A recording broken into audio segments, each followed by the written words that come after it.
वालेकुम dear friends, मेरा नाम डॉक्टर मुनज़्ज़ा रहमान है और मैं आपके लिए हेल्थ इश्यूज़ के बारे में वीडियोस लेकर आती रहती हूँ। और आज इस टॉपिक के बारे में मैं बात करने जा रही हूँ, वो बहुत ही कॉमन प्रॉब्लम है। आज मैं बात करूँगी हाइपरटेंशन या हाई ब्लड प्रेशर के बारे में। हाइपरटेंशन या हाई ब्लड प्रेशर क्या होता है, इसकी क्या वजूहात होती हैं और किस तरह से आप अपने हाई ब्लड प्रेशर पर काबू पा सकते हैं, ये तमाम आज की वीडियो में शामिल है। तो जनाब, जब हम बात करते हैं हाई ब्लड प्रेशर की या हाइपरटेंशन की, तो हमने देखा है कि हर इंसान, तकरीबन हर दूसरा तीसरा शख्स जो है वो ये कंप्लेन करता हुआ नज़र आता है कि जी मेरा बीपी हाई हो गया, कुछ थोड़ी सी भी ऐसी बात हो गई जिसमें गुस्सा आ गया या कुछ भी ऐसा हो गया जो कि थोड़ा सा स्ट्रेसफुल है आपके लिए, तो लोग जो है उनका बीपी शूट कर जाता है, कहते हैं कि जी हमारा बीपी हाई हो गया। तो ये ऐसा क्यों होता है, इसकी क्या वजूहात हैं और किस तरह से आप इसमें काबू पा सकते हैं, ये समझना बहुत ज़रूरी है। तो जनाब, जब हाई ब्लड प्रेशर की बात की जाती है तो हाई ब्लड प्रेशर एक रेंज है, यानी कि एक आपको फिक्स रेंज दे दी गई है। अगर उस रेंज के दरमियान में आपका ब्लड प्रेशर फॉल नहीं करता तो फिर आप इसको हाइपरटेंशन कंसीडर करेंगे। नॉर्मल ब्लड प्रेशर जनाब होता है एक रेंज के दरमियान में, यानी कि 110/70 मिलीमीटर्स ऑफ मर्करी से लेकर 140/90 मिलीमीटर्स ऑफ मर्करी तक। अगर आपका ब्लड प्रेशर 140/90 से ज़्यादा है तो आप उसको हाइपरटेंशन या हाई ब्लड प्रेशर कंसीडर करेंगे। इसके लिए हाई बीपी होने में बहुत सारे फैक्टर्स कार फरमा होते हैं, बहुत सारे अवामिल कार फरमा हैं और उसमें आपका लाइफस्टाइल बहुत ज़्यादा मैटर करता है, यानी कि आप किस तरह का आपका तर्ज़ ज़िंदगी है, आपकी डाइट बहुत ज़्यादा हद तक इस बात का तयन करती है। और कुछ बीमारियां हैं, कुछ ऐसी मेडिकल हेल्थ कंडीशंस हैं जिनमें बीपी हाई हो सकता है, तो वो वन बाय वन मैं आपको ब्रीफली बता देती हूँ।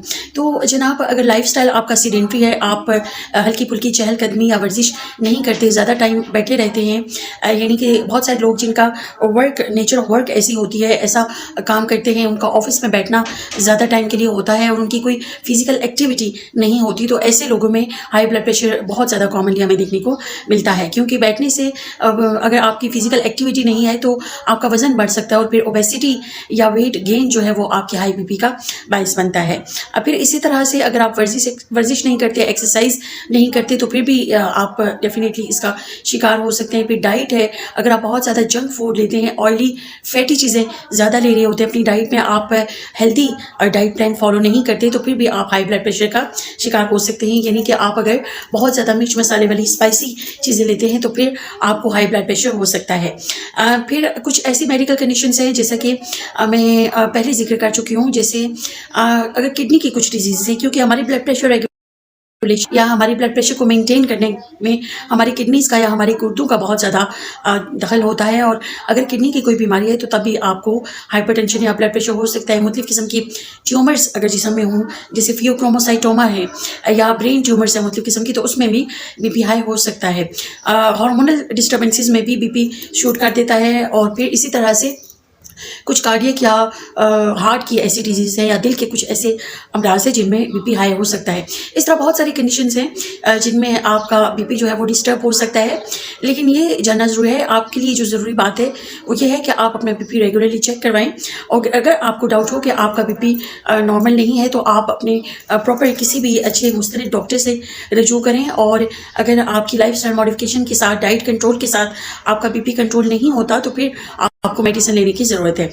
लेकिन सबसे पहले डॉक्टर आपको एडवाइस करेंगे कि आप अपनी तर्ज़ ज़िंदगी में कुछ ऐसी तब्दीलियाँ लेकर आएँ जो कि आपके बीपी को हाई होने से बचाए, जिसमें आपको सब्जियाँ, फ्रूट, फल वगैरह फ्रेश चीज़ें, ऑर्गेनिक डाइट जो है वो अपनी खुराक में शामिल करनी चाहिए। और जो चीज़ें आपका बीपी हाई करती हैं, बहुत ज़्यादा spicy, junk food, salty foods और अक्सर जो हम प्रिजर्वेटिव्स वाली चीज़ें ले रहे होते हैं और सॉफ्ट ड्रिंक्स और इस किस्म की चीज़ें, तो वो आपने अवॉइड करने हैं अगर आप चाहते हैं कि आपका बीपी जो है वो नॉर्मल रेंज में आ जाए। फिर चहलकदमी और डेली वॉक, कम से कम आधा घंटा आप ब्रिस्क वॉक कीजिए, वो भी आपके बीपी को रेगुलेट करने में बहुत ज़्यादा मददगार साबित होता है। और अगर इससे भी आपका ब्लड प्रेशर नॉर्मलाइज नहीं होता तो फिर आपको डॉक्टर के थ्रू प्रॉपर मेडिकल एडवाइस की ज़रूरत है और आपने डॉक्टर की हिदायत के मुताबिक बीपी की मेडिसिन लेनी है। मेडिसिन में हमारे पास बहुत सारे ऑप्शंस अवेलेबल हैं, वो आपकी बीपी की नौयत को देखते हुए, आपकी हेल्थ को, आपकी एज को, आपकी जिस्म की जो रिक्वायरमेंट उसके हिसाब से डॉक्टर आपको रेकमेंड करेंगे और आप फिर बीपी की दवा जो है वो बाकायदगी से आपको लेनी होगी। यहाँ पे एक चीज़ जो कि जिस पे मैं जोर देना चाहूँगी, जिसको एम्फेसाइज करना चाहूँगी, वो ये है जो मैं अपनी क्लिनिकल प्रैक्टिस में डेली देखती हूँ कि अक्सर ख़वातीन और कुछ मर्द हज़रात भी जब हमारे पास आते हैं, उनकी बीपी की मेडिसिन जब हम स्टार्ट करते हैं, वो कुछ अर्से के बाद दोबारा से जब हमारे पास आते हैं तो फिर वो ये कहते हैं कि जी हमने बीपी की दवाई छोड़ दी है क्योंकि हमारा बीपी नॉर्मल हो गया है और हम बीपी की दवा कभी कभार लेते हैं। ये बात याद रखिए कि ब्लड प्रेशर का मर्ज़ अगर आपको एक दफ़ा लाक हो गया और फिर को अगर मेडिसिन लेने की ज़रूरत पेश आई तो ये कभी कभार लेने वाली दवाई नहीं है। आपको बीपी की मेडिसिन रेगुलरली लेनी होगी। और ये याद रखिए कि अगर आपका बीपी नॉर्मल हो रहा है तो वो उसी मेडिसिन या उसी दवाई की असरात की वजह से हो रहा है और इसमें ये नहीं है कि आपका वो बीमारी ख़त्म होगी। मरीज़ ये समझते हैं कि शायद हमारा ब्लड प्रेशर की जो बीमारी थी वो ख़त्म होगी। वो बीपी जो कंट्रोल हो रहा है वो आपकी मेडिसिन से हो रहा है, इसलिए आपने मेडिसिन में नागा नहीं करना, उसको बाकायदगी से लेना है। अब अगर आप समझते हैं कि आपको बीपी की प्रॉब्लम है तो आप इसको जल्द अज जल्द ट्रीट करवाइए, इसका प्रॉपर मैनेजमेंट कीजिए, क्योंकि बहुत सारी अगर इसको ट्रीट ना किया जाए तो बहुत सारी कॉम्प्लिकेशंस और पेचीदगियों का बायस बन सकता है फ्यूचर में आपके लिए।